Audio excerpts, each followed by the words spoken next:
وانشق البحار. بسم الله الرحمن الرحيم. الحمد لله نحمده ونستعينه ونستغفره ونعوذ بالله من شرور أنفسنا ومن سيئات أعمالنا من يهده الله فلا مضل له ومن يضلل فلا هادي له وأشهد أن لا إله إلا الله وحده لا شريك له وأشهد أن محمدا عبده ورسوله أما بعد. Kita melanjutkan kaidah-kaidah dalam khilaf, dan telah kita sebutkan beberapa kaidah.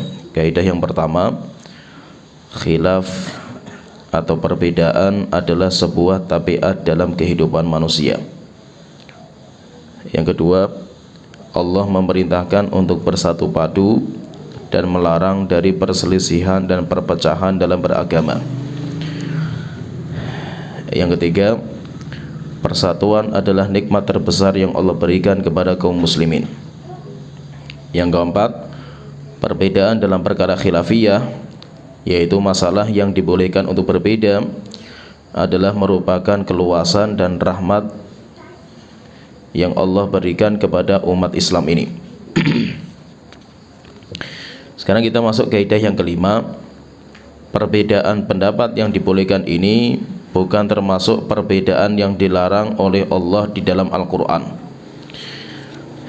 Telah kita sebutkan bahwa perbedaan masalah khilafiyah, perbedaan ulama dalam masalah-masalah khilafiyah itu adalah rahmat. Yang dimaksud dengan rahmat di sini adalah dilihat dari terbukanya pintu ijtihad, sehingga ulama mereka meneliti, mereka mempelajari masalah sesuai dengan kemampuan ilmu mereka. Tetapi ketika intelektual mereka berbeda, akhirnya hasilnya juga berbeda-beda, sehingga rahmat Allah berikan kepada para ulama ketika mereka berbeda pendapat itu dalam masalah dibukanya pintu ijtihad. Dan rahmat ini tidak masuk dalam perpecahan yang muncul disebabkan karena perbedaan mereka. Oleh itu kita sebutkan kemarin bahwa khilaf itu apakah rahmat atau tidak, apakah rahmat atau musibah khilaf itu, maka para ulama mengatakan jika dilihat dari caranya, yaitu sarana sampai akhirnya mereka itu berbeda. Kalau dilihat dari caranya, maka perbedaan itu rahmat, karena dengan perbedaan ulama itu mereka saling meneliti, mereka saling mempelajari, dan mereka saling diskusi, mereka saling mencari pendapat yang paling kuat. Akhirnya ilmu itu hidup. Ilmu hidup karena ada masalah-masalah khilafiyah. Tetapi kalau dilihat dari hasil dari pendapat yang berbeda-beda, ada pendapat A, ada pendapat B, ada pendapat C, maka itu jelas bukan rahmat. Kenapa? Karena perpecahan itu timbul karena perbedaan pendapat ini. Jadi ada dua sisi yang perlu kita lihat. Apakah khilaf itu rahmat, perbedaan itu rahmat atau tidak? Maka kita katakan jika dilihat dari cara ulama berbeda pendapat, maka itu rahmat. Tetapi kalau dilihat dari hasil mereka berbeda pendapat, maka itu musibah. Sehingga ada dua sisi yang perlu kita perhatikan, itu dua ini. Berbeda dengan masalah yang disepakati. Kalau masalahnya itu ittifaq, sepakat ulama dalam satu masalah, maka tidak ada ilmu lagi. Contohnya misalkan sholat 5 waktu itu hukumnya wajib, sepakat, tidak ada khilaf sampai menjadi masalah yang dinamakan dengan maklum minaddin bid darurah. Sholat itu wajib. Ketika sudah sepakat, akhirnya apa yang terjadi? Ulama sudah nggak ada pembahasan lagi, sehingga tidak ada namanya meliti lagi, kemudian diskusi lagi, tidak ada namanya belajar lagi. Selesai. Orang sudah tahu semua sholat itu wajib. Ketika masalahnya itu masalah ittifaqiyah, maka pintu ilmu tertutup. Sehingga Umar bin Abdul Aziz beliau mengatakan, saya itu nggak terlalu suka jika sahabat itu sepakat dalam sebuah masalah. Kenapa? Karena kalau sahabat sudah sepakat dalam masalah, tidak ada lagi terbuka ilmu itu. Selesai. Siapa yang tidak ikut mereka, maka sesat. Sehingga pilihannya apa? Cuma ngikut mereka saja, selesai. Tetapi ketika sahabat itu berbeda pendapat, ulama berbeda pendapat, akhirnya apa? Disitulah ilmu itu terbuka. Akhirnya apa? Ulama belajar, ulama mengkaji, ulama diskusi, ulama saling bantah-bantahan. Demikian juga ulama saling menguatkan, pendapat ini kuat, pendapat ini lemah. Kenapa? Karena masalahnya itu terbuka lebar. Akhirnya apa? Pintu ilmu itu terbuka. Maka itu kalau dilihat dari pintu ilmu ini, dilihat dari pintu ilmu, sehingga dalam masalah khilafiyah itu ulama meneliti, mengkaji, diskusi, saling menguatkan, saling melemahkan, bahkan saling debat di antara mereka itu, dilihat dari ininya itu rahmat. Masalah khilafiyah yang terjadi di antara ulama itu rahmat. Tetapi kalau dilihat dari hasilnya pendapat-pendapat yang berbeda, maka kita dapatkan perpecahan di dalam tubuh kaum muslimin itu disebabkan karena perbedaan pendapat itu. Bagaimanapun kita dapatkan, kita nggak bisa tutup mata bahwasanya perpecahan di tubuh kaum muslimin itu disebabkan karena ulama-ulama yang berbeda. Contohnya saya contohkan, misalkan kita melihat sekali perpecahan kaum muslimin masalah kunut subuh, sehingga apa? Ada yang kunut, ada yang tidak. Kalau cuma segitu saja, khilaf sampai segitu saja nggak ada masalah itu. Tetapi yang aneh apa? Saling menyesatkan, saling tidak mau sholat di belakang orang, sampai akhirnya mending sholat sendiri di rumah daripada sholat di masjid. Kenapa? Karena imamnya kunut. Akhirnya apa? Saling membid'ahkan, saling menyesatkan, saling pecah-pecahan, golong-golongan. Sampai masjid ada tulisan ini masjid khusus bagi orang yang kunut. Ini jadi masalah ini. Akhirnya apa? Terjadi perpecahan di antara kaum muslimin karena perbedaan ulama dalam masalah kunut, sunnah atau tidak. Berarti menunjukkan apa? Pendapat ulama yang berbeda-beda itu yang membuat perpecahan di tubuh kaum muslimin. Maka kalau kita lihat dari hasil karya, hasil ijtihadiyah ulama ini, yang pendapat A, pendapat B, pendapat C, setiap pendapat A ada pengikutnya, C ada pengikutnya, semuanya punya penolongnya itu. Akhirnya apa? Terjadilah perpecahan di antara kaum muslimin. Berarti kalau khilaf itu, dalam masalah khilafiyah, dilihat dari hasilnya itu, dari hasil pendapat mereka itu musibah. Itu adalah musibah. Tapi dilihat dari ulama itu, mereka itu mengkaji, misalkan masalah kunut subuh. Masalah kunut subuh ketika tidak ada kesepakatan ulama dalam masalah ini, akhirnya apa? Semua penuntut ilmu, semua ulama itu mereka mengkaji. Pendapat yang paling kuat dalam masalah kunut itu apa? Akhirnya apa? Ada penuntut ilmu, ada ulama yang belajar, ada yang duduk, ada yang menduduk, dalil-dalilnya kita dudukkan, diskusi, debat dan yang lainnya. Sehingga apa? Sehingga ilmu terbuka. Dilihat dari diskusinya ulama, dilihat dari semangatnya mereka mencari kebenaran, mencari pendapat yang paling kuat, diskusi mereka masalah dalil-dalil yang ada, itu jelas itu adalah rahmat. Kenapa rahmat? Karena dengan itu ilmu itu hidup. Dengan itu ilmu itu hidup. Berbeda dengan masalah-masalah yang sepakati, sudah selesai gitu. Masih kalau sepakat itu sudah mau dibahas apa lagi kan itu. Contohnya misalkan masalah kita katakan misalkan khamr itu haram, selesai, kita mau apa lagi gitu, mau bahas apa lagi kan gitu. Kita mau diskusi apa kan itu, mau diskusi udah nggak ada, kita mau belajar lagi sudah nggak ada, kita mau mencari dalil apa lagi kan, sudah selesai kan gitu. Kenapa? Karena nggak ada khilaf dalam masalah itu. Tetapi ketika masalah itu khilafiyah, sehingga ada ulama mengatakan A, ada ulama mengatakan B, kita mau cari ini mana yang benar itu, mana yang kuat itu. Akhirnya apa? Kita perlu belajar bahasa Arab, kita perlu belajar Al-Quran, kita belajar hadis, kita belajar ini, sehingga kita dudukkan masalah dalil-dalil yang ada. Setelah itu baru kita itu bisa menguatkan.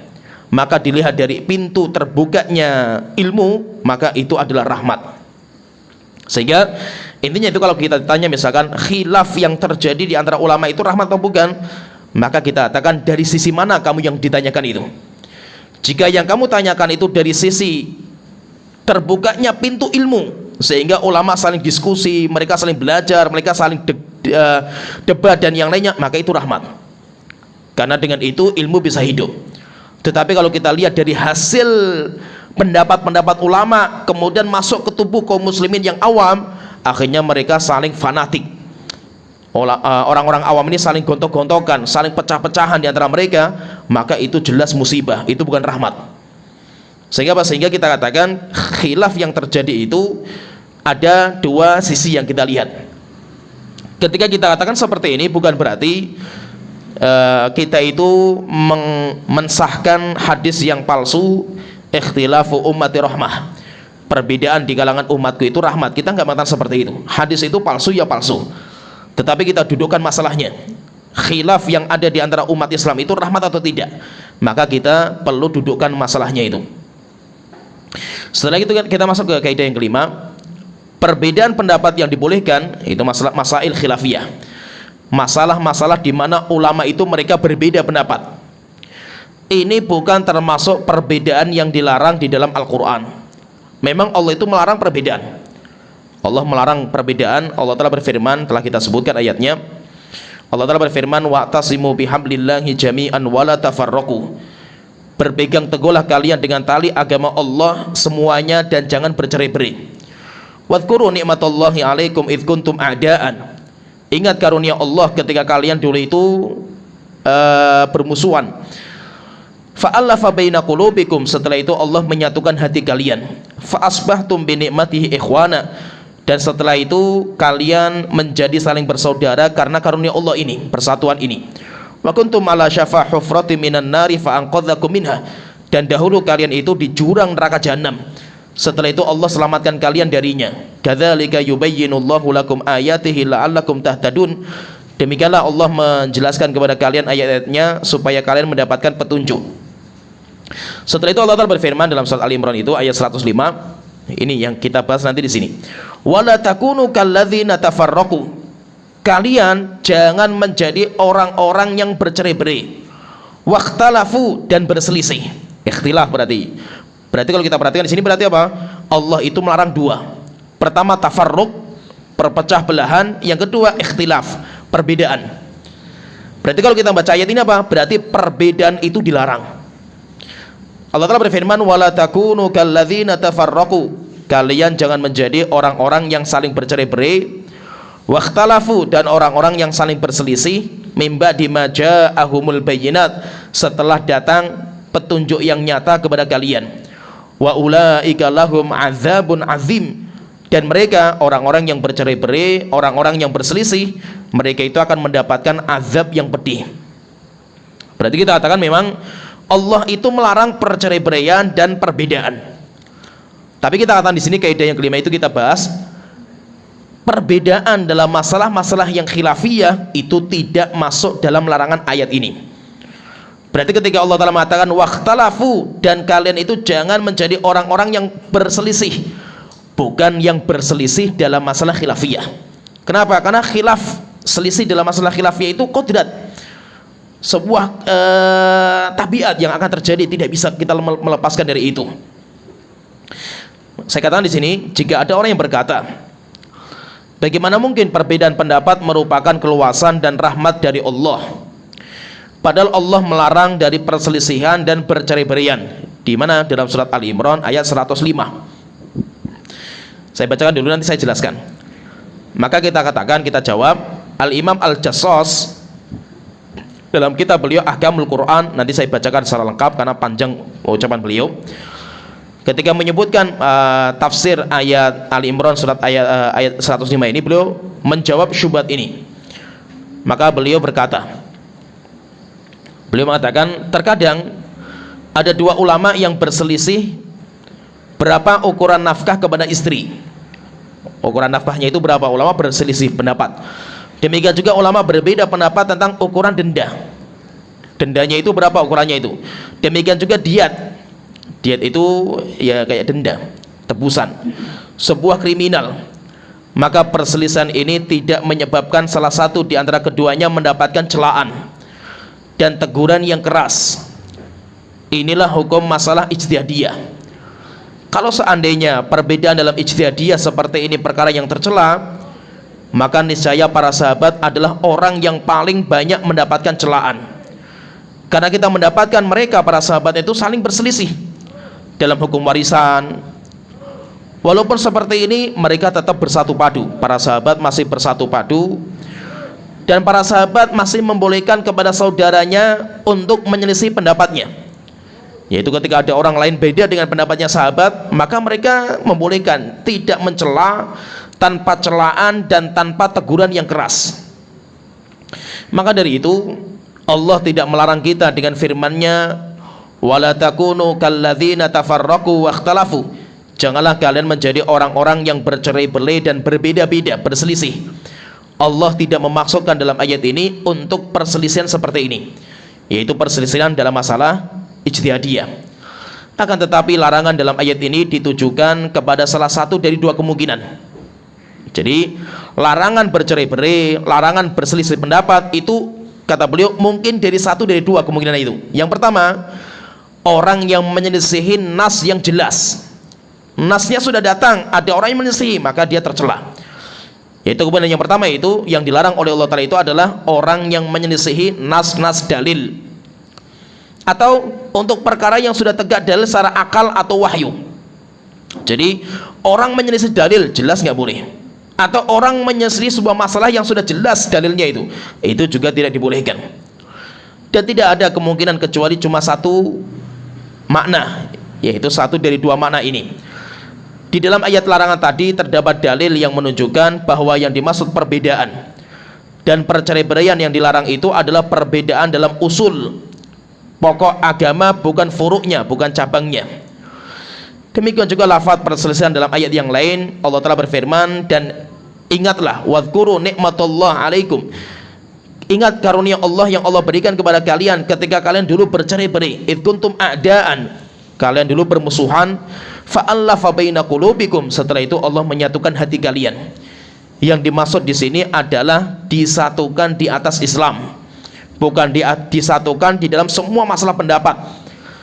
Dari penjelasan ini kita juga bisa memetik kesimpulan bahwa perselisihan yang tercela dalam ayat tadi adalah perselisihan dalam usul agama dan Islam, bukan perselisihan dalam cabang-cabangnya. Dalam kitab Ahkamul Quran jilid kedua halaman 314-315, saya bacakan sekarang ucapan yang lengkap dari kitab Ahkamul Quran yang ditulis oleh Imam Al-Jassas ketika beliau menjelaskan tentang tadi surat Al-Imran. Allah Ta'ala berfirman, wala tafarraqu, kalian jangan bercerai-berai. Saya bacakan semuanya, saya jelaskan sedikit nanti.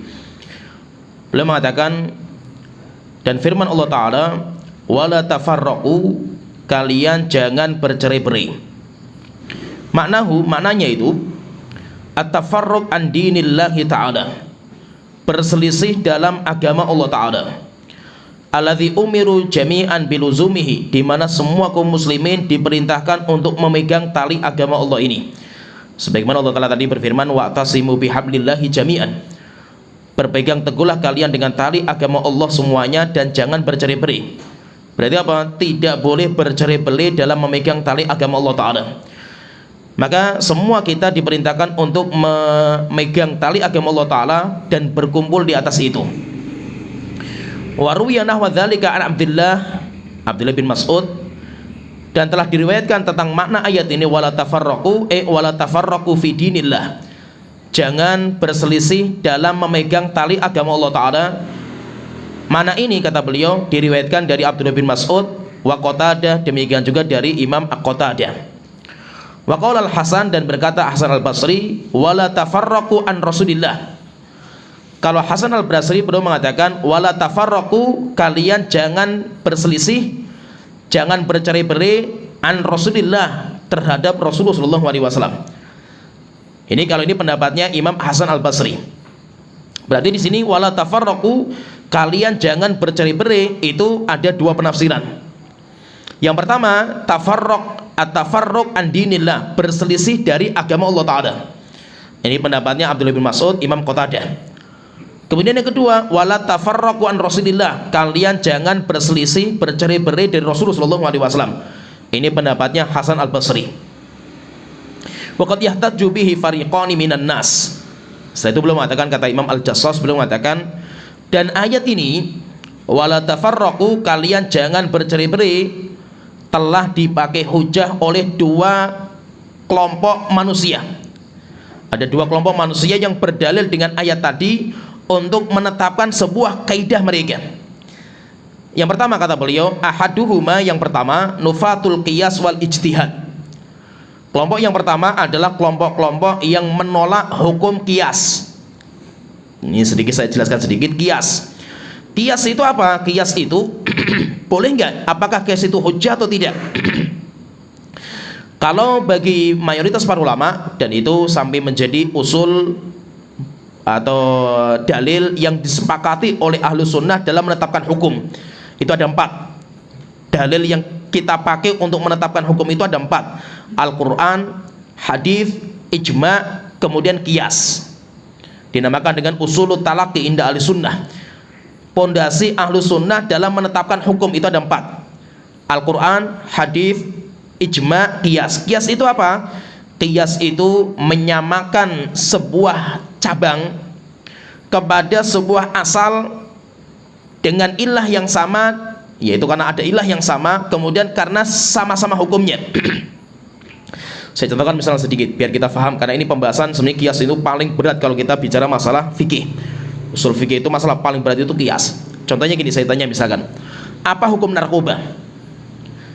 Maka kita katakan narkoba mesti sudah ada hukumnya dalam agama kita. Kita harus menetapkan itu, apa hukumnya itu.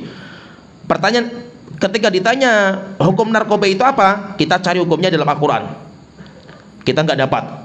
Yang kedua, kita cari hukumnya dalam hadis, apakah ada pembahasan masalah narkoba? Nggak ada juga. Kita cari ijma ulama, nggak ada juga.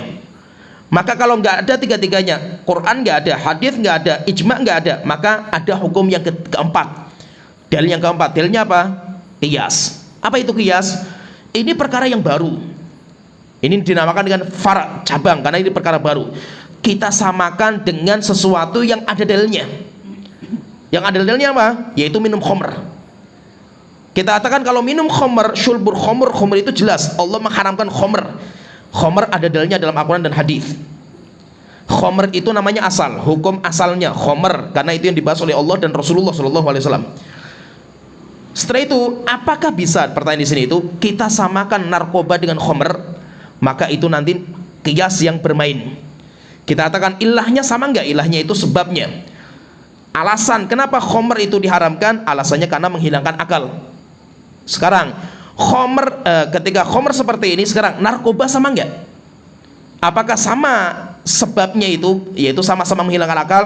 Kita dapatkan iya. Berarti apa? Berarti sama ilahnya.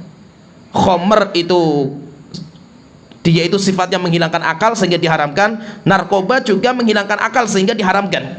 Berarti apa? Berarti kita katakan khamr, narkoba itu haram. Dalilnya apa? Dalilnya qiyas. Paham ya? Dalilnya qiyas. Maka itu apa? Enggak mungkin setiap masalah itu kita kembalikan kepada dalil. Dalil apa yang Anda maksud itu? Nah itu terkadang apa? Banyak orang awam itu seperti itu. Ketika kita bahas sebuah masalah misalkan, kita kembalikan kepada Al-Quran dan hadis. Enggak setiap Al-Quran dan hadis itu ada masalahnya itu di sana itu. Kita mau bicara banyak sekali masalah-masalah muamalah jual beli, enggak ada dalam Al-Quran dan hadis. Sehingga apa? Terlalu remeh sekali kalau kita katakan apa? Kita kembalikan semua masalah itu kepada Al-Quran dan hadis. Banyak masalah-masalah yang Allah dan Rasul nggak sebutkan. Tapi apa? Allah dan Rasulullah punya kaidah. Allah dan Rasul itu punya kaidah, sehingga apa? Kita itu pakai kaidah yang dipakai oleh Allah dan Rasulullah untuk membicarakan masalah hukum sampai hari kiamat. Sehingga apa? Sehingga ada namanya qiyas. Tapi ada juga kelompok yang menolak qiyas. Begitu apa? Dalil tadi wala tafarraqu ini kata beliau, ini dipakai hujah oleh dua kelompok. Tapi apa? Keliru. Hujahnya itu keliru. Yang pertama, orang yang menolak qiyas dan itu menyimpang. Kenapa? Karena qiyas nggak bisa ditolak. Umar bin Khattab sudah pakai itu. Ketika zaman sahabat sudah pakai itu. Sehingga kata beliau mengatakan ahaduhuma, yang pertama, nufatul qiyas wal ijtihad. Orang yang menolak qiyas, demikian juga ijtihad fi ahkamil hawadits, untuk menetapkan hukum dalam perkara-perkara yang baru. Mithlul nudzam wa amsaluhu minar rafidah, seperti nudzam, demikian juga seperti orang-orang rafidah, orang-orang Syiah. Orang-orang Syiah juga seperti itu. Ini yang pertama, kelompok yang pertama. Wal akharu man yaqulu bil qiyas wal ijtihad. Yang kedua, ayat ini dipakai oleh kelompok yang kedua, orang yang masih menetapkan qiyas dan ijtihad. Wa yaqulu ma dzalika innal haqqa wahidun. Tapi walaupun mereka itu dalilnya qiyas dan ijtihad, boleh qiyas, boleh ijtihad, tetapi mereka pendapatnya apa? Yang benar cuma satu. Sehingga apa? Yang lain salah semuanya itu. Ini nanti akan kita bahas nanti di kaidah di kitab saya, akan saya sebutkan nanti pembahasan apakah kebenaran itu cuma satu atau kebenaran itu bisa banyak dalam masalah khilafiyah. Nanti akan ada kaidahnya itu. Wa yaqulu ma'dzalika, tetapi mereka walaupun menetapkan qiyas itu ada, boleh dipakai, ijtihadiyah itu ada, tetapi mereka mengatakan innal haqqa wahidun, yang benar itu cuma satu. Min aqawilil mukhtalifina fi masailil ijtihad, dalam masalah-masalah ijtihadiyah maka ulama yang berbeda pendapat menjadi banyak pendapat, yang benar cuma satu. Wa yukhatti man lam yusibil haqq, dan mereka apa? Menyalahkan, menyesatkan orang yang tidak sesuai dengan kebenaran. Dan ini nanti bahaya juga ini kelompok yang seperti ini bahaya. Sehingga apa? Sehingga dalam masalah khilafiyah kita katakan pasti yang benar itu saya, selain saya semuanya sesat gitu loh. Nah, ini yang bahaya itu. Mereka mengakui qiyas, iya, juga mengakui ijtihadiyah, iya. Dan namanya qiyas ini, perhatikan di sini, qiyas itu bicara masalah analogi. Qiyas itu apa? Bicara masalah analogi. Analogi itu hasil karya akal. Namanya hasil karya akal, setiap orang punya akal beda-beda itu. Sehingga apa? Ketika masuk di dalam bab qiyas, pasti nanti hasilnya akan banyak sekali itu, macam-macam hasilnya. Setiap orang bisa beda-beda itu. Berbeda dengan Al-Quran atau hadis. Al-Quran ayatnya satu, jarang sekali ada ayat tabrakan dengan ayat yang lain, mesti bisa dikompromikan oleh para ulama. Demikian juga hadis, semuanya jelas nasnya dari Rasulullah SAW. Tapi yang menjadi masalah itu kalau sudah masuk bab qiyas, itu semuanya mainnya analogi. Ketika sudah mainnya analogi, berarti kita menggunakan akal kita untuk berpikir, menetapkan sebuah hukum. Ketika yang kita pakai itu akal, setiap orang itu punya akal yang berbeda-beda. Akhirnya apa? Disitulah nanti akan terjadi banyak perbedaan pendapat di kalangan para ulama. Kenapa? Karena akal yang digunakan sebagai patokan hukum. Oleh karena itu apa? Ketika kita katakan bahwasanya benar satu, yang lain semuanya salah, ini jadi masalah juga. Walaupun nanti akan kita kaji apakah benar kebenaran itu cuma satu. Kita katakan dalam beberapa masalah, jadi nanti khilaf itu ada dua. Ada khilaf yang mana benarnya cuma satu, yang lain semuanya salah. Kemudian yang kedua, ada khilaf yang mana semuanya itu benar, orang yang berbeda pendapat semuanya benar. Nanti akan kita bahas di kaidah sendiri. Liqouli ta'ala, karena mereka mengatakan seperti itu. Kenapa? Karena Allah telah berfirman wala tafarraqu, enggak boleh bercerai-berai. Sehingga apa? Sehingga siapa yang menyisai saya berarti mereka terlarang. Akhirnya apa? Mereka menyalahkan orang yang berbeda dengan pendapat dia. Kita katakan semua pendapat ini semuanya bahaya. Pendapat yang pertama yang tidak boleh menggunakan qiyas. Kenapa? Karena dengan qiyas itu orang bisa berselisih pendapat. Padahal Allah sudah mengatakan wala tafarraqu, jangan bercerai-berai. Maka dengan adanya qiyas, maka akhirnya terbuka pintu untuk perpecahan, terbuka pintu untuk perbedaan. Akhirnya apa? Mereka menolak, wis qiyas nggak boleh. Kalau qiyas nggak boleh, terus pakai apa kita menetapkan masalah-masalah yang baru? Kalau nggak bisa pakai qiyas, terus pakai apa? Al-Quran dan hadis. Banyak sekali masalah yang nggak dibahas oleh Allah dan Rasulullah SAW. Sehingga kalau kita cuma pakainya Al-Quran dan hadis ijma, banyak masalah-masalah baru yang tidak mungkin kita mendapatkan dalilnya. Sehingga apa? Sahabat saja mereka sudah qiyas, sudah dipakai sama mereka. Padahal apa? Sahabat itu zaman dekat dengan kenabian, wahyu dekat sekali, tapi mereka sudah pakai qiyas. Kenapa? Karena muncul kejadian di zaman Rasul itu nggak ada. Ada kejadian ini, ada kejadian ini, zaman Rasul nggak ada. Sehingga kita cari Al-Quran dan ayat nggak ada, ayatnya nggak ada, hadisnya nggak ada. Akhirnya apa? Para sahabat menggunakan qiyas. Wala tafarraqu, maka beliau setelah itu mengatakan fa ghairu jaizin ayyakuna tafarruq wal ikhtilaf dinan lillah. Kita perlu pahami bahwasanya tidak mungkin perpecahan dan perselisihan itu menjadi agama milik Allah Ta'ala. Kenapa? Agama Allah itu agama satu. Agama Allah itu agama yang satu, sehingga tidak mungkin perpecahan, perbedaan itu merupakan agama Allah Ta'ala. Ma'anahillahi ta'ala anhu, dan Allah juga melarang perpecahan seperti itu. Maka kita katakan, kata beliau, kata Imam Al-Jassas, beliau mengatakan walaysa hadza indana kama qalu. Kalau bagi kita tidak seperti yang mereka anggap. Yaitu apa? Mereka menganggap bahwasanya apa? Perbedaan itu tercela semua, karena perbedaan bukan agama Allah Ta'ala. Sehingga apa? Sehingga kebenaran cuma satu. Siapa yang menyelisih saya, maka sesat orang itu. Maka kita katakan, kata beliau, walaysa hadza indana kama qalu. Kalau bagi kita perkaranya nggak seperti itu. Perkaranya tidak seperti yang mereka anggap. Li'anna ahkama syar'i fil asli ala anha. Maka beliau katakan, kata Imam Al-Jassas, beliau mengatakan, Kenapa? Karena hukum syariat itu, kalau kita perhatikan itu, kalau kita pelajari itu, hukum syariat itu dalam asalnya itu banyak sekali jalurnya itu macam-macam itu. Jadi hukum syariat itu, dalil ketika datang kepada kita itu memiliki jalur yang macam-macam itu. Minha ma la yajuzul khilafu fihi. Ada hukum yang tidak boleh khilaf di dalamnya itu. Itu apa? Hukum-hukum yang sudah jelas, nasnya jelas, atau ulama sepakat nggak ada khilaf itu. Maka siapa yang menyelisihi, maka dia menyimpang. Sehingga ada hukum dalam agama kita itu tidak boleh khilaf di dalamnya. Wa huwa alladzi dallatil uqulu ala hadrihi fi kulli halin. Yaitu apa? Masalah-masalah yang sudah ditetapkan dengan dalil nas Al-Qur'an, atau akal semuanya sepakat akan nggak bolehnya. Sehingga apa? Berarti nggak boleh. Ala ijabihi fi kulli halin, atau nas Al-Qur'an dan hadis, atau akal itu menunjukkan akan wajibnya. Kalau sudah seperti ini nggak ada khilaf, maka berarti siapa yang menyimpang, siapa yang berbeda dengan nas itu, hukum itu, maka dia menyimpang. Nah, berarti kalau kita perhatikan apa? Hukum syariat itu ada yang sifatnya itu tidak boleh khilaf. Ada sebuah hukum yang nggak boleh khilaf. Itu kata beliau, minha ma la yajuzul.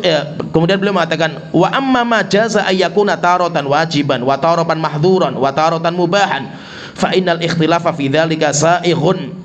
Tetapi ada juga corak khilaf itu, di mana apa? Di mana coraknya itu dibolehkan. Yaitu hukum syariat itu. Hukum syariat itu ada yang sifatnya pasti. Allah dan Rasulullah itu mendatangkan sebuah hukum pasti, nggak boleh khilaf, pasti. Tetapi ada juga hukum di mana Allah mendatangkan hukum kepada kita itu nggak pasti. Sehingga apa? Sifatnya masih global, di mana ulama itu mereka itu harus menetapkan yang mana yang pastinya itu. Atau terkadang datang dengan dalil-dalil yang masih zahirnya itu kontradiksi antara ayat ini dengan ayat ini dengan hadis ini berbeda. Sehingga apa? Ulama mereka itu meneliti lagi. Akhirnya apa? Ada pendapat yang mengatakan wajib, ada pendapat yang mengatakan mubah, ada yang mengatakan sunnah. Kata beliau fa innal ikhtilafu fi dzalika sa'ih. Perbedaan dalam masalah ini hukumnya boleh. Yajuzu wurudul ibadati bihi. Setelah itu beliau mengatakan, dan boleh orang itu beribadah dengan khilaf itu. Yaitu maksudnya apa? Kita sholat misalkan, kita sholat, masalah membaca Al-Fatihah bagi makmum, dalilnya macam-macam. Memang ada ayat yang menjelaskan, wa idza quri'al Qur'an fastami'u lahu wa ansitu. Jika dibacakan Al-Quran kepada kalian, dengar dan perhatikan. Ada juga Rasulullah SAW mengatakan, sholat itu la sholata liman lam yaqra bi fatihatil kitab. Tidak ada sholat bagi orang yang tidak baca Al-Fatihah. Berarti apa? Ini juga beda juga ini. Yang benar ini. Terus ada juga hadis yang lain juga mengatakan, memang kita itu diperintahkan untuk mendengar, tidak boleh membaca di belakang imam illa ummul kitab, kecuali hanya Al-Fatihah. Sehingga apa? Sehingga dalam kita itu membaca dalil ini, akhirnya ulama pun berbeda-beda. Nah, sekarang pertanyaan, akhirnya terjadi khilaf di antara para ulama. Ada yang mengatakan bagi makmum wajib baca Al-Fatihah walaupun imam itu bacanya keras. Bagaimana kalau ada orang yang ibadah dengan dalil seperti itu? Boleh nggak dia ibadah seperti itu? Boleh, karena itu dalil mereka. Yang lain, orang sebelahnya ini ada orang makmum, dia baca Al-Fatihah. Makmum, enggak, pendapat saya, orang kalau kita mendapatkan bacaan imam, kita mendengar, ya kita mendengarkan saja itu, kita nggak usah baca itu. Akhirnya apa? Sebelahnya orang sholatnya itu jadi makmum nggak baca Al-Fatihah. Orang sholatnya itu berjajaran itu, yang ini baca Al-Fatihah, yang ini nggak baca Al-Fatihah. Boleh nggak ibadah seperti ini? Boleh. Kenapa? Karena kita boleh beribadah dengan khilaf yang ada. Tinggal apa? Tinggal kita itu lebih menguatkan pendapat yang mana itu, kita itu pakai saja. Walaupun apa? Nanti ibadah kita beda dengan ibadah yang lain. Ibadahnya orang lain berbeda sama kita. Kenapa? Karena di dalam masalah itu banyak khilaf. Maka beliau mengatakan wa yajuzu wurudul ibadati bihi. Boleh mendatangkan ibadah dengan corak seperti khilaf itu. Ada yang ibadahnya seperti ini karena mengikuti pendapat A, ada yang ibadahnya seperti ini karena mengikuti pendapat B, ada yang seperti ini karena mengikuti pendapat C, dan itu hukumnya dibolehkan. Kakhtilafi hukmi tahir wal haid fi shaumi wal shalah. Sebagaimana apa? Kalau kita gali lagi lebih mendalam itu, khilaf di antara para ulama tentang masalah suci dan haid yang berkaitan dengan puasa dan sholat. Khilaf dalam masalah apa? Ini wanita itu dinamakan suci itu gimana standarnya itu? Pertanyaan, kalau seandainya ada ulama yang mengatakan standarnya suci dan tidaknya itu darahnya. Ada ulama seperti itu, standarnya itu darah. Sehingga walaupun orang itu haidnya itu keluarnya darah sampai 15 hari lebih, tetap dinamakan darah haid. Sehingga apa? Contohnya misalkan, ada orang misalkan, seorang wanita, dia itu haid, keluar darahnya itu lebih dari 15 hari. Pertanyaan, dianggap nggak masalah haidnya itu? Kalau dianggap berarti perempuan itu nggak sholat. Ini masalah sholat nggak main-main. Berarti dia nggak sholat dan nggak puasa. Ada ulama yang mengatakan nggak bisa. 15 hari itu maksimal. Biasanya 7 hari lebih. Biasanya 7 hari itu biasanya. Lebihnya patokannya maksimal 15 hari. Tidak mungkin lebih dari itu. Sehingga maksimal 15 hari. Lebih dari 15 hari, 16 hari, 16 hari wanita itu wajib sholat dan puasa walaupun darahnya masih keluar. Seperti mazhabnya apa? Mazhabnya Imam Syafi'i. Coba berarti ini masalah sholat saja kepastian ini wanita ini haid, dianggap haid atau tidaknya itu khilaf di antara para ulama. Contohnya lagi misalkan kalau ada seorang wanita dia keguguran keluar darah. Pertanyaan, ini darah apa ini? Ini darah haid atau darah nifas atau istihadah? Khilaf di antara para ulama. Sehingga apa? Ada wanita yang kalau dia mengikuti pendapat yang istihadah berarti dia wajib sholat. Kalau dia mengikuti pendapat ulama yang mengatakan itu darah nifas, berarti wanita itu nggak sholat. Coba berarti ini masalah khilaf berkaitan masalah apa? Masalah ibadah yang nggak main-main itu, sholat dan puasa. Berarti apa? Tapi masalah ini pun ulama khilafnya panjang sekali. Apalagi apa? Apalagi masalah haid dan nifas. Saya itu belum mengatakan waqtilafi hukmil muqimi wal musafir fil qasri wal itmam. Demikian juga para ulama berbeda pendapat tentang hukum orang mukim dan musafir dalam masalah mengqasar dan menyempurnakan sholatnya itu. Sekarang gini pertanyaan, kalau saya itu safar, saya mau ke Jakarta, ada urusan di Jakarta, saya di Jakarta 7 hari mungkin. Pertanyaan, apakah selama 7 hari saya boleh jamak qasar? Khilaf di antara para ulama. Ada yang mengatakan boleh selama tidak meniatkan. Bahkan ada ulama yang mengatakan hatta 4 tahun, 7 tahun, 40 tahun boleh selama tidak punya niatan mukim. Dan itu ada juga ulama seperti itu. Guru kita itu ada yang dari Libya. Guru-guru kita dari Libya hampir mayoritas mengikuti mazhab itu. Sehingga apa? Guru kita di Yaman itu, mereka di Yaman sudah 20 tahun, sholatnya masih jamak qasar terus mereka itu. Ya kan? Boleh nggak seperti itu? Ada ulamanya pendapatnya seperti itu. Ada yang mengatakan nggak? Saya bin Bas dan yang lain mengatakan 4 hari batasannya. Boleh kalian jamak qasar 4 hari. Lebih dari itu nggak boleh. Ada yang mengatakan nggak boleh selama kamu sudah mukim, yaitu sudah tinggal di sebuah tempat tujuan. Kita tujuannya misalkan di rumah saudara, antum sudah tinggal di situ itu, maka apa? Kamu berarti hukumnya kayak orang mukim. Berarti sholatnya seperti orang mukim di masjid dan yang lainnya itu. Ya, jadi ini khilaf. Boleh nggak kita itu mengamalkan pendapat yang lebih kuat bagi kita, walaupun nanti beda sama orang?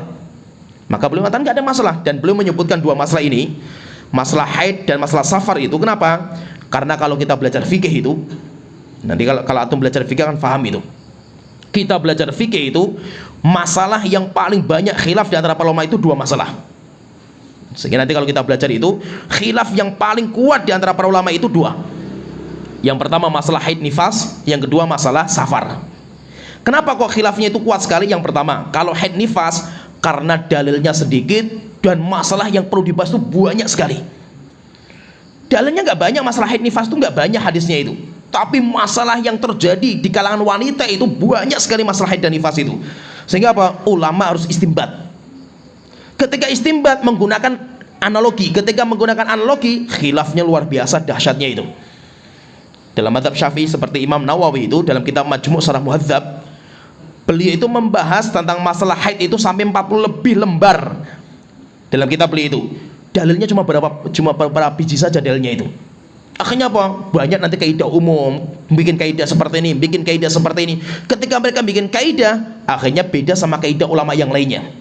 Akhirnya apa? Masalah haid dan nifas khilafnya panjang sekali. Yang kedua, yang paling panjang khilafnya itu masalah safar. Kenapa safar itu kok khilafnya panjang sekali? Karena Rasul itu sering safar. Dan ketika Rasulullah safar itu perbuatan beliau itu beda-beda. Sehingga apa? Banyak dalil yang coraknya itu berbeda-beda. Akhirnya ulama berbeda-beda cara menggabungkan. Maka sampai ada ulama dalam masalah batasan safar saja itu, batasan safar itu apa? Ada yang pakainya ini, ada yang pakainya ini, karena dalilnya macam-macam. Sampai Syekhul Islam sendiri, Ibnu Taimiyah, beliau mengatakan kalau kita lihat kok caranya beda-beda itu, Rasulullah itu prakteknya beda-beda itu, berarti patokannya kembali ke budaya saja, adat.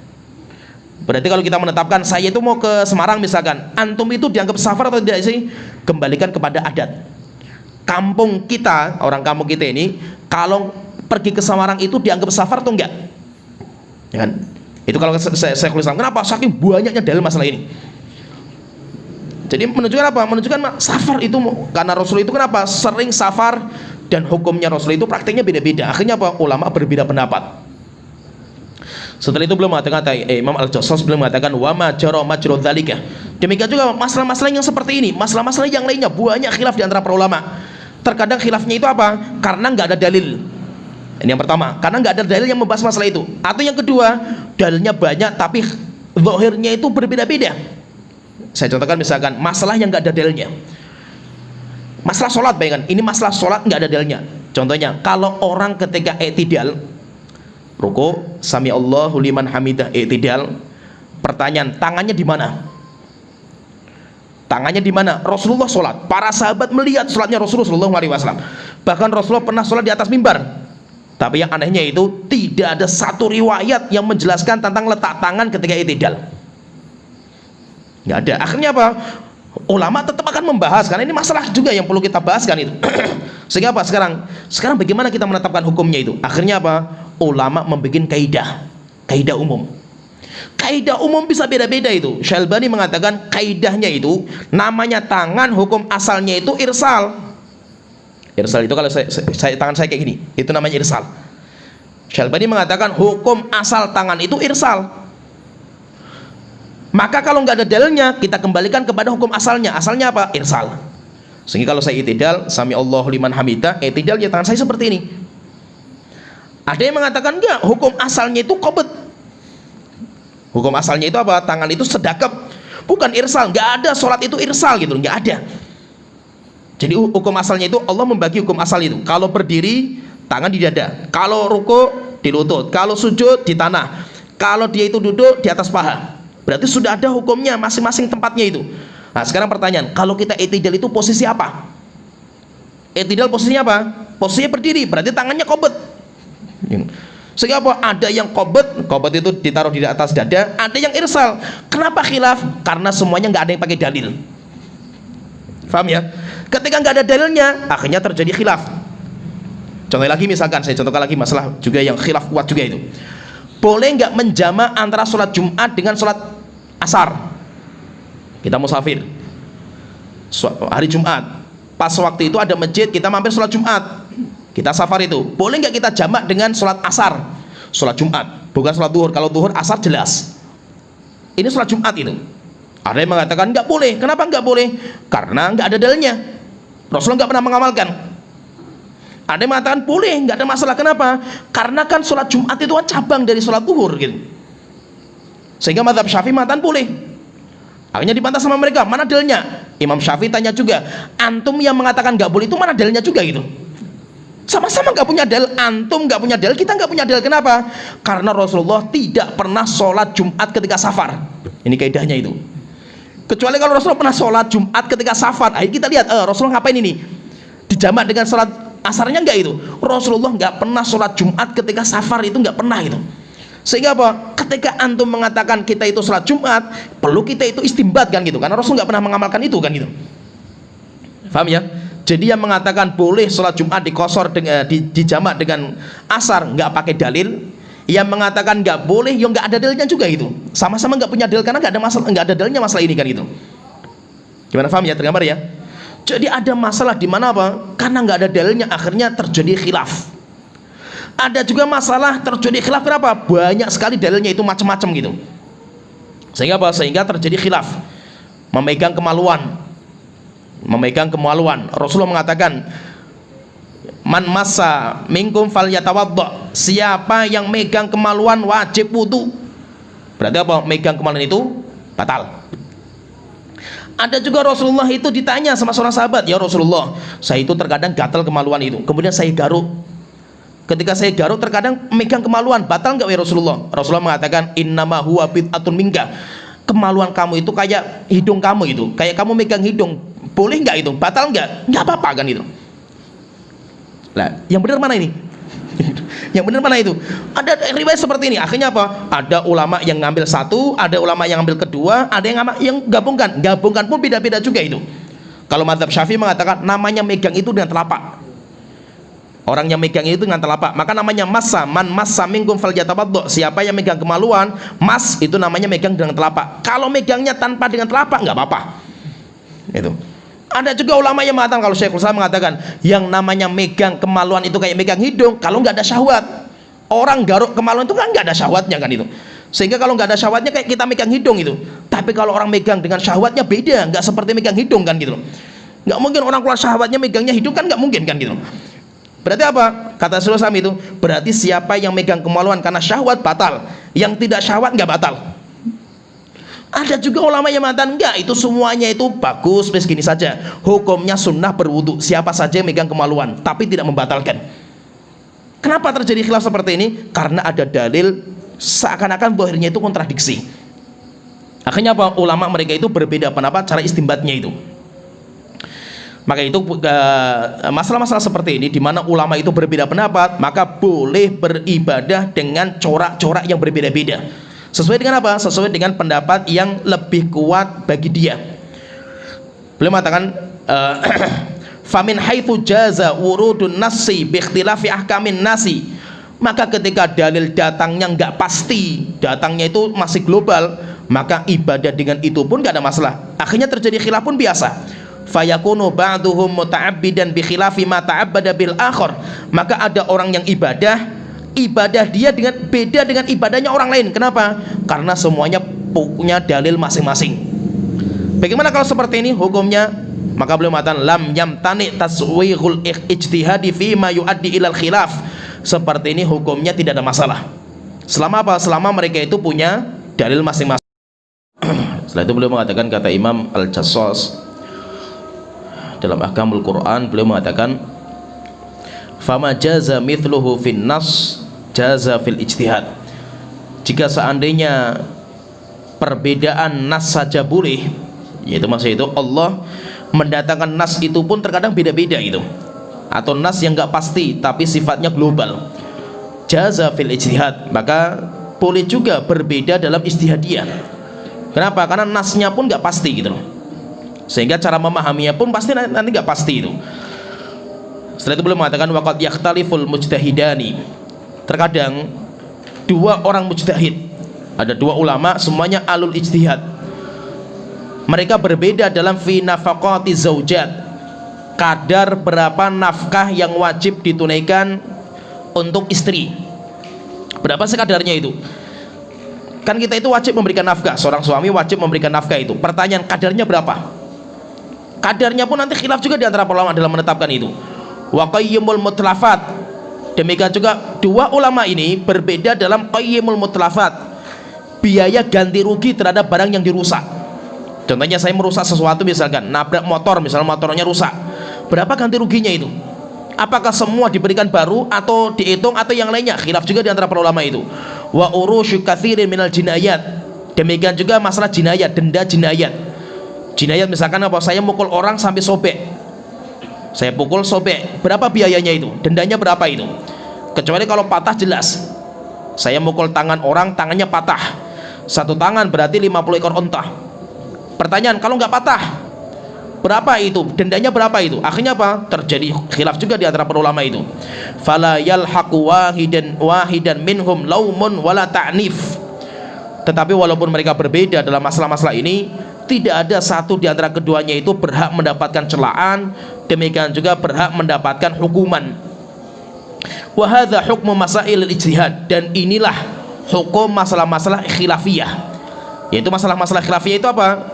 Mereka akan berbeda ulama-ulama itu, tapi tidak ada yang berhak untuk dicela, tidak ada yang berhak untuk dihukum dan yang lainnya. Walau kana hadzal darbu minal ikhtilafi madhmuman. Jika seandainya perbedaan coraknya seperti ini, yaitu perbedaan dalam masalah khilafiyah itu sesuatu yang tercela, maka beliau mengatakan Kalau seperti ini itu tercela, maka niscaya para sahabat itu lakana lis-sahabati fi dzalikal hadzul awfar. Niscaya sahabat itu orang yang pertama untuk kita celah. Kenapa? Karena sahabat itu baru Nabi Muhammad meninggal gitu loh. Nabi Muhammad baru meninggal, zamannya dekat sekali, bahkan mereka muridnya Rasulullah semua itu. Tapi anehnya itu, kenapa mereka berbeda pendapat tentang hukum warisan? Apalagi apa? Sampai Umar bikin istihadiyah sendiri itu. Masalah yang belum ada dibahas sama Rasulullah SAW, yaitu apa? Dinamakan nanti dengan masalah umriyatain. Dua masalah yang dinamakan dengan umriyatin, yaitu fatwanya Umar sendiri. Kenapa? Zaman sebelumnya nggak ada. Yaitu kalau ada orang meninggal dunia, seorang laki-laki meninggalkan istri, bapak, ibu. Berapa warisannya istrinya, bapaknya, ibunya berapa? Nggak ada dalil. Demikian juga yang masalah yang kedua, kalau yang meninggal istrinya, seorang istri meninggalkan suami, bapak dan ibunya itu. Berapa warisannya? Warisannya nggak ada. Akhirnya apa? Umar menetapkan sebuah fatwa waktu itu pun nggak ada dalilnya, sehingga dinamakan dengan masail Umariyah, dinamakan dengan masalahnya Umar. Kenapa? Karena yang menetapkan itu Umar, sebelumnya nggak ada. Akhirnya apa? Terjadi khilaf di antara para sahabat. Kenapa? Kenapa kok sahabat itu layak atau orang yang perlu kita caci pertama kali itu? Kenapa? Karena mereka berbeda pertama kali itu. Jika seandainya perbedaan ulama itu tidak dibolehkan, tercela, bahkan orang yang berbeda dicela, dicaci maki, dihukum, maka para sahabat itu orang pertama yang harus dicela. Kenapa? Karena mereka itu berbeda itu. Walamma wajadnahum mukhtalifina fi ahkamil hawadits. Kenapa? Karena mereka berbeda pendapat dalam masalah-masalah yang baru. Masalah-masalah yang baru muncul setelah zaman Rasulullah SAW itu, mereka itu akhirnya berselisih pendapat itu. Mereka berbeda pendapat dalam masalah itu. Wa hum ma'adzalika mutawassilun. Tetapi walaupun mereka itu berbeda pendapat, mutawassilun, mereka saling berhubungan. Mereka masih mencintai, mereka juga masih semua. Mereka masih bersaudara. Sehingga mereka itu masih mutawassilun, mereka itu masih saling berhubungan. Yazuqu kullu wahidin minhum li sahibihi mukhalafatahu. Dan mereka membolehkan yang lain untuk berbeda. Min ghairi laumin, tanpa cacian dan celaan. Walaupun apa? Walaupun mereka berbeda. Bahkan apa? Mereka berbeda tapi mereka saling mencintai. Mereka berbeda tapi mereka saling bersaudara. Dan itu apa? Hebatnya para sahabat. Hebatnya para sahabat seperti itu. Wala ta'nif, demikian juga apa? Tidak ada di antara mereka yang menghukum. Kenapa? Karena mereka tahu itu pendapat akal mereka. Kecuali kalau sudah ada nas, jelas nasnya itu selesai, maka tidak boleh berbeda. Tetapi kalau nggak ada nasnya, Umar bin Khattab, demikian juga Abu Bakar, itu pun nggak berani memaksa orang. Beliau tidak berani memaksa orang. Kenapa? Karena mereka tahu juga ini pendapat akal. Itu pendapat akal, sehingga apa? Beliau tidak memaksa. Silakan yang mau ikut pendapat seperti ini. Kalau saya pendapatnya seperti ini. Kenapa beliau tidak memaksa? Karena beliau tahu itu masalah khilafiyah. Waqad hasala minhumul ittifaqu ala tazwighi hadzal dzarfi minal ikhtilaf. Berarti kita dapatkan, berarti apa? Sahabat itu sepakat untuk membolehkan khilaf dalam masalah khilafiyah. Kenapa? Karena mereka sudah menjalankan itu dan mereka itu saling membiarkan itu, saling bersaudara itu. Waqad hakamallahu ta'ala bi sihhati ijma'ihim, dan Allah sudah menghukumi benarnya ijma' mereka. Wa thubuti hujjatihi, dan ijma' itu sebagai hujjah. Berarti menunjukkan apa? Ketika para sahabat mereka berbeda pendapat dan mereka saling bersaudara, mereka tidak saling mencela, berarti menunjukkan apa?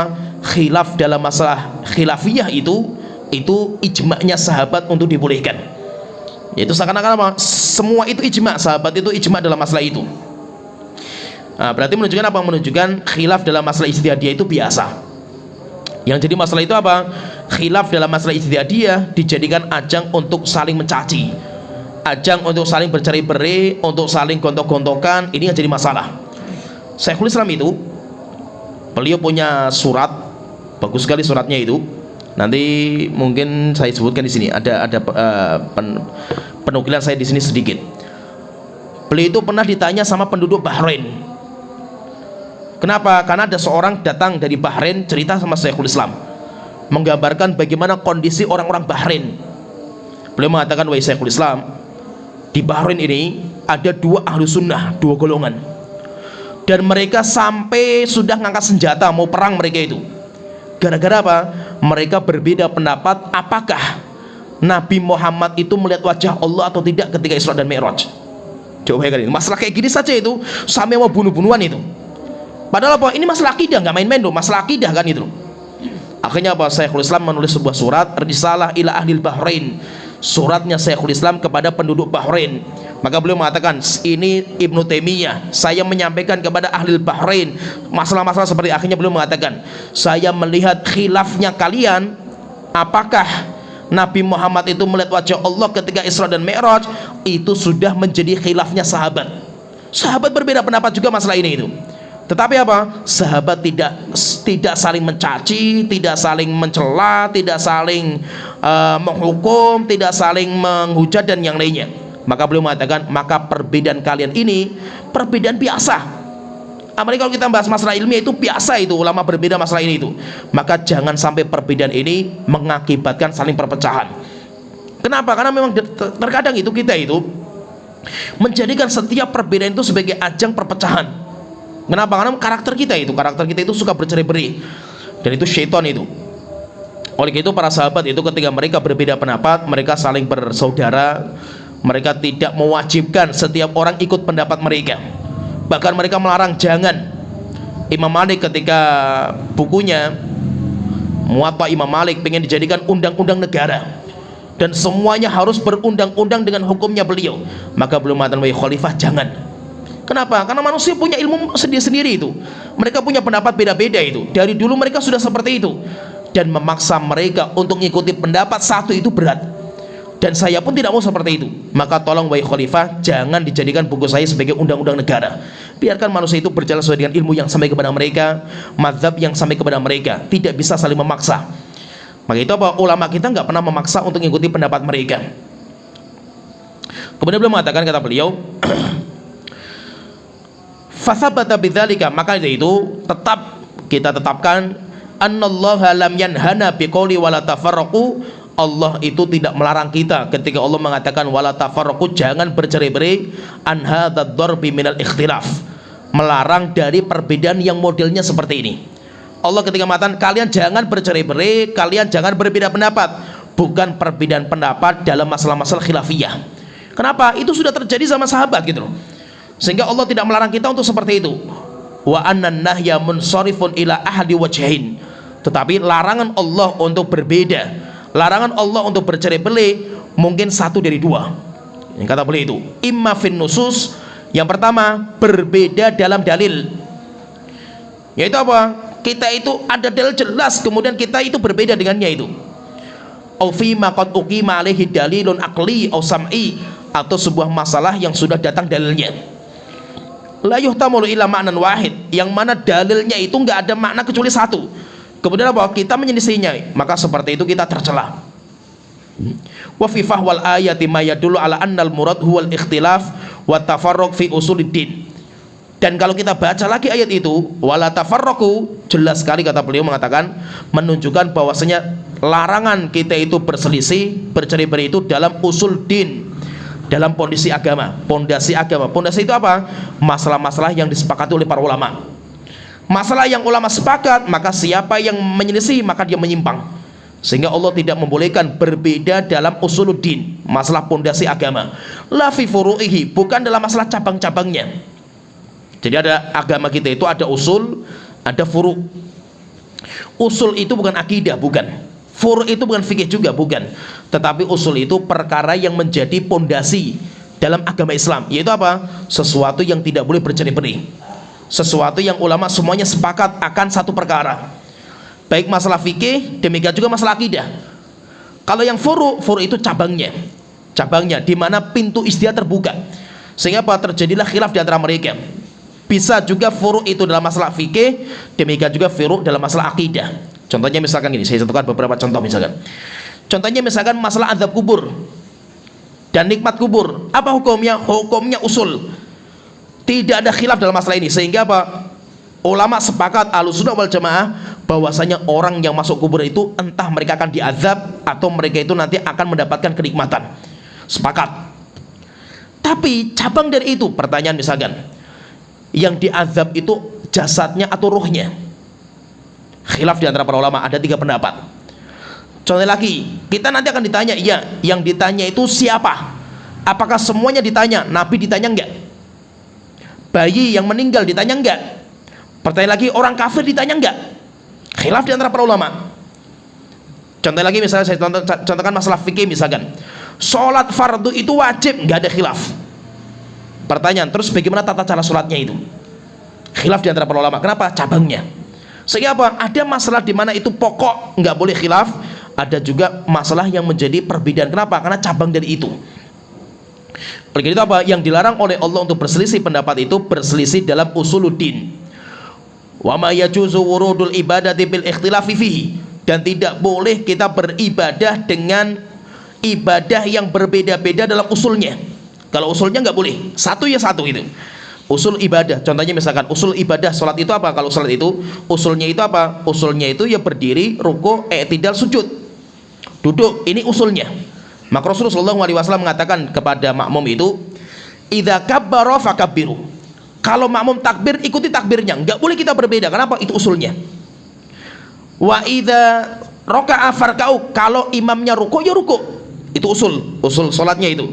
Tetapi tata cara rukunya apakah harus sama dengan imam? Imam itu rukunya kayak apa itu? Apakah harus sama? Ketika imam itu sujud, apakah tata cara sujudnya harus sama? Bagaimana kalau kita itu khilaf? Ketika imamnya duduk tasyahud atau tidak, imamnya menggerakkan jari atau tidak, masalah khilaf. Tetapi apa? Yang penting usulnya itu sama. Tidak boleh imamnya duduk, kita berdiri. Kenapa? Karena itu usul ibadahnya itu. Kalau dalam masalah usul ibadah, maka tidak boleh kita berbeda. Tapi kalau masalah furuknya, tata caranya, pengembangannya, maka tidak ada masalah kita itu beribadah dengan ibadah yang berbeda dengan orang lain. Tidak ada masalah. Wa huwa qaulu ta'ala, Allah Ta'ala berfirman, wadhkuru ni'matallahi 'alaikum id kuntum a'daan fa'alafa baina qulubikum. Ingatlah karunia Allah yang Allah berikan kepada kalian ketika dulu kalian bercerai-berai, setelah itu Allah satukan hati kalian. Yaitu apa? Disatukan hati bukan dalam setiap masalah, bukan. Sahabat mereka berbeda pendapat juga itu. Maka maksudnya Allah memberikan karunia kepada kita dengan disatukan hati kita itu apa? Yakni disatukan, yakni bil Islam. Kita disatukan di atas Islam. Bukan disatukan dalam setiap permasalahan, bukan. Tetapi kita itu satu dalam agama. Wa fi dzalika dalilun ala anna tafarruq al-madhmum al-manhi anhu fil ayati huwa fi usuluddin. Ini sebagai bukti bahwasanya perbedaan, perceraian yang dilarang oleh Allah dalam ayat itu perbedaan dalam masalah usul agamanya. Yaitu apa? Yaitu Islam. Kita nggak boleh berbeda dalam masalah Islam, kita nggak boleh berbeda dalam tali agama Allah Ta'ala. Tetapi kalau cabang-cabangnya itu tidak ada masalah. La fi furu'ihi, bukan dalam masalah furu'nya. Kalau furu' tidak ada masalah berbeda. Yang penting apa? Semua kita punya hujjah yang kita pertanggungjawabkan di hadapan Allah Ta'ala. Wallahu ta'ala alam. Kemudian belum mengakhiri ucapan ini mengatakan wallahu ta'ala alam.